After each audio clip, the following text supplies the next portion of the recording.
ಮಗು ಸಿಕ್ಕ್ರೆ ಅಂತ ಆ ಹುಡುಗ ಹೇಳಿದ ಕಡೆಗೆಲ್ಲ ಹೋದ್ರು.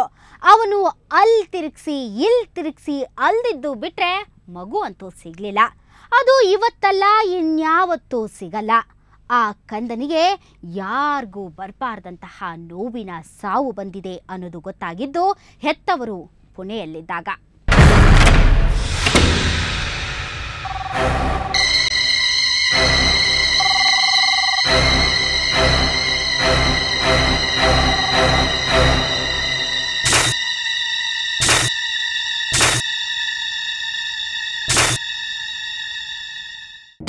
ಬಡದಾಳ ಗ್ರಾಮಕ್ಕೆ ಈ ಅಂಕುಶ ಬಂದಿದ್ದು ಈಗ ವರ್ಷದ ಹಿಂದೆ ಅಷ್ಟೆ. ಈ ಮೊದಲು ಅವನ ಫ್ಯಾಮಿಲಿ ಅಂದ್ರೆ ಅಪ್ಪ ಅಮ್ಮ ಅಣ್ಣಂದಿರೆಲ್ಲ ಪುಣಾದಲ್ಲೇ ಸೆಟ್ಲ್ ಆಗಿದ್ರು. ಈಗ ವರ್ಷದ ಹಿಂದೆ ಊರಿಗೆ ಬಂದವರ ಉದ್ದೇಶ ಇಲ್ಲಿಯ ಮಕ್ಕಳನ್ನ ಅಪಹರಿಸಿ ಮಾರೋದಾಗಿತ್ತ ಅನ್ನೋ ಪ್ರಶ್ನೆ ಆಗ ಗ್ರಾಮಸ್ಥರಿಗೆ ಎದ್ದಿತ್ತು. ಎನಿಹೌ, ಮೊದಲು ವೀರೇಶ ಸಿಗಲಿ, ಆ ಬಗ್ಗೆ ನಂತರ ಯೋಚಿಸೋಣ ಅಂತ ಎಲ್ರೂ ಅಂಕುಶ ಹೇಳಿದ ಕಡೆಗೆ ಹೋದ್ರು. ಆದ್ರೆ ಮಗು ಸಿಗ್ಲಿಲ್ಲ. ಎಲ್ಲಿದ್ದಾರೆ ಈಗ ನಡ್ರಿ ಹೋಗೋಣ ಅಂತ ಹೇಳಿ ಗಾಡಿ ಮಾಡ್ಕೊಂಡು ಆ ಕಡೆ ಹೋಗಿಬಿಟ್ಟಾರ್ರಿ.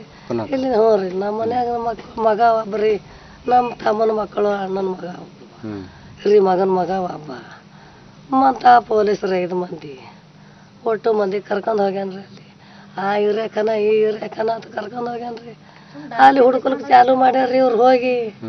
ಅವ್ನು ಎಷ್ಟು ಇವ್ರೇ ಹೇಳನಟ್ಟು ಎಲ್ಲ ಹುಡುಕಲಿಕ್ಕೆ ಚಾಲು ಮಾಡ್ಯಾರ್ರಿ, ಸಿಕ್ಕಿಲ್ರಿ, ಎಲ್ಲೂ ಸಿಗ್ಲಿಲ್ಲ.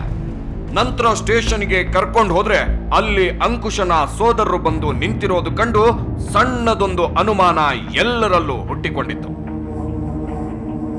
ನಾವು ಇಲ್ಲಿಂದ ನೋಡ್ರಿ ಸೀದಾ ಯರವಾಡ ಪೊಲೀಸ್ ಚೌಕಿಗೆ ಇಳಿದೇವ್ರಿ. ಅಲ್ಲಿ ಪೊಲೀಸ್ ಚೌಕಿಗೆ ಇಳಿಯೋ ಹತ್ರಲ್ಲೇ ನಾವು ನಮಕ್ಕಿಂತ ಮೊದಲು ಮುಂಚಿತವಾಗಿ ಅವ್ರ ಅಣ್ಣ ತಮ್ಮರ ನಾಗ್ಯ ಆಮ್ಯಾಗ ಅರುಣ್ಯ ಅವ್ರು ಅಲ್ಲಿ ನಿಂತಿದ್ರಿ ಕಾರ್ ತೊಗೊಂಡು, ಅವ್ರು ಸ್ಕಾರ್ಪಿಯೋ ಕಾರ್ ತೊಗೊಂಡು ನಮ್ಕ ಮೊದ್ಲೇ ಮುಂಚಿತವಾಗಿರಿ ಅಲ್ಲಿ. ನಾವು ನೀವು ಯಾಕೆ ಲೇಟ್ ಮಾಡಿದ್ರೆ ನಮಗೆ ಕೇಳಿದಾಗ ನಾವೇನಂದ್ರೆ ನಿಮ್ಗೆ ಯಾರು ಫೋನ್ ಮಾಡ್ಯಾರ ಅಂದ್ರೆ ಇಲ್ಲ ನಮ್ಗೆ ಹಿಂಗೆ ಗೊತ್ತಾಗ್ಯದ ಅಂದ್ರೆ ಅವ್ರಿಗೆ ಯಾರು ಮಾಡ್ಯಾರ ಫೋನ್ ಅದು ನಮಗೆ ಗೊತ್ತಿಲ್ಲ ಸರ್. ಅಲ್ಲಿಂದ ಹೋಗಿ ನಾವು ಪೊಲೀಸ್ ಸ್ಟೇಷನ್ ಮುಂಜಾನೆ 9:00 ನಾವು ಫೋನ್ ಮಾಡಿದ್ರೆ ಅವ್ರು ಬರ್ತಾರೆ ಅಂತ ಹೇಳಿ ಅಂಕೆ ಆರೋಪಿ ಹೇಳವನ್ರಿ. 9:00 ಅಷ್ಟಿಗೆ ಈ ಕಡೆ ಊರ್ ಕಡೆಯಿಂದ ಬಾಡಿ ಇಲ್ಲೇ ಬಿದ್ದ ನಮ್ಗೆ ಫೋನ್ ಬತ್ರಿ. ಆ ಒಂದು ಫೋನ್ ಕಾಲ್ ಅಲ್ಲಿ ಎಲ್ಲರನ್ನು ನಡುಗಿಸಿ ಬಿಡ್ತು. ಇವರು ವೀರೇಶನ್ನ ಪುಣೆಯಲ್ಲಿ ಹುಡುಕ್ತಾ ಇದ್ರೆ ಊರಲ್ಲಿ ವೀರೇಶನ ಹೆಣ ಸಿಕ್ಕಿತ್ತು. ಅಟ್ರು ಮಟ್ಟಿಗೆ ಶಾಣನ ಮಗ ಸಿಕ್ಕನ್ ಬರ್ರಿ ತಿಳಿದು ಫೋನ್ ಹೋಗ್ಯಾರ. ಫೋನ್ ಹೋಗಣ ಅವ್ರು ಬಂದಾರ್ರಿ ಇಲ್ಲಿ ರಾತ್ರಿ, ಶುಕ್ರವಾರ ರಾತ್ರಿ ಹಂಗೆ ಈ ಕಡೆ ಹೊಳ್ಯಾರ್ರಿ. ಅವ್ರು ಈ ಕಡೆ ಹೊಂಟಾರ್ರಿ. ಅದು ನನ್ನ ಮೊಮ್ಮಗನಿಗೆ ಭೇಟ್ಯಾರ್ರಿ. ಇಲ್ಲಿ ತಂದು ಯಾವಾಗ ಬಿಟ್ಟಾರ ನಾವು ನೋಡಿಲ್ರಿ. ಮುಂಜಾನೆ ಸಂಡಸ್ಕ ಹೋದವ್ರು ಅವ್ರು ನೋಡಿಕೆ ಫೋನ್ ಮಾಡಿ ಹೇಳ್ಯಾರ್ರಿ. ನಾ ದೊಡ್ಡ ಹೋದೇವ್ರಿ. ಮಂದಿ ಜನರೆಲ್ಲ ನೋಡಿದ್ರಿ. ಅಲ್ಲಿ ವೀರೇಶನ ಶವ ಗುರುತು ಸಿಗದ ಸ್ಥಿತಿಯಲ್ಲೇನೂ ಇರಲಿಲ್ಲ. ಆದ್ರೆ ಅದನ್ನ ನೋಡಿದ ಪ್ರತಿಯೊಬ್ಬರು ದಂಗಾಗ್ ಹೋದ್ರು.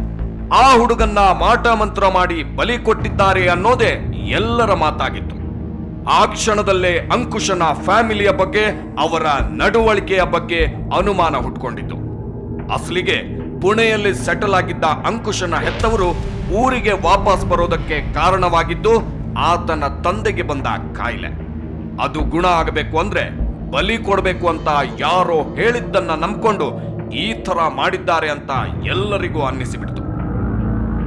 ಅವ್ರದ್ದು ಮನ್ಯಾಗ ಒಂದು ಯಾವುದರಿ ಒಂದು ಕಾಡದ ಗ್ರಹಚಾರ ಅದ ರೀ. ಆ ಗಾಢ ಗ್ರಹಚಾರ ಸಲಕ ಯಾರೋ ಅವ್ರಿಗೆ ಒಬ್ಬರು ದೇವ್ರು ಹೇಳ್ಯಾರಿ, ಪಂಚಾಂಗ ರೀ. ಆ ಪಂಚಾಂಗ ಅಥವಾ ದೇವ್ರು ಹೇಳ್ಯಾರ, ಆ ಭಾನುಮತಿ ಮಾಡ್ದು ಹಿಂಗೆ ಮಾಡ್ರಿ ನಿಮ್ಮ ಮನಿದೆಲ್ಲ ಸರಳ ಆಗ್ತದ. 4 ವರ್ಷದ ಹುಡುಗ 5 ವರ್ಷದ ಒಳಗಿನ ಹುಡುಗಿಗೆ ಹಿಂಗೆ ಮಾಡ್ರಿ ನಿಮ್ಮದೆಲ್ಲ ಮುಂದಿಂದೆಲ್ಲ ಮತ್ತೆ ಸರಿ ಆತಂತ ಹೇಳಿದಾಗ ಅವ್ರು ಈ ಕೃತ್ಯಕ್ಕಾಗೆ ಮಾಡ್ಯಾರ. ಹೀಗೆ ಅಂಕುಶನ ಫ್ಯಾಮಿಲಿ ಮೂಢನಂಬಿಕೆಗೆ ಬಿದ್ದು ಇಂಥದ್ದೊಂದು ಕುಕೃತ್ಯ ಮಾಡಿದ್ದಾರೆ ಅಂತ ಹೇಳ್ತಿರೋದಕ್ಕೆ ಕಾರಣ ಬರೀ ಡೆಡ್ ಬಾಡಿ ಸಿಕ್ಕಿರೋ ರೀತಿ ಅಷ್ಟೇ ಅಲ್ಲ, ಆ ಮನೆಯಲ್ಲಿ ವಾಮಾಚಾರ ನಡೆಯುತ್ತೆ ಅನ್ನೋದಕ್ಕೆ ಇವರ ಹತ್ರ ಇನ್ನೂ ಉದಾಹರಣೆಗಳಿವೆ. ಎಲ್ಲ ಸೇರಿ ಊರು ಜನ ನಡುಗೋ ಥರ ಆಗಿದೆ.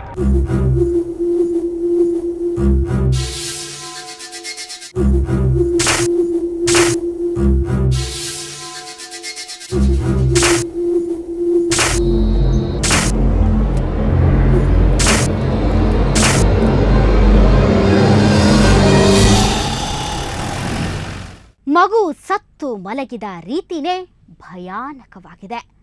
ಅದರ ಜೊತೆಗೆ ಊರ್ ಜನ ಕಂಗಾಲಾಗೋದಕ್ಕೆ ಇನ್ನೊಂದು ಕಾರಣನೂ ಇತ್ತು. ಮನೆಯಲ್ಲಿ ಕೂತೆ ಯಾರ ಬದುಕಲ್ಲೂ ಬೇಕಾದರೂ ಆಡೋ ತಾಕತ್ತು ಅವರಿಗಿದೆ ಅಂತ ಅವರಿಗೆ ಅನ್ನಿಸಿದ್ದು ಅದೊಂದು ಪ್ರಕರಣದಿಂದ.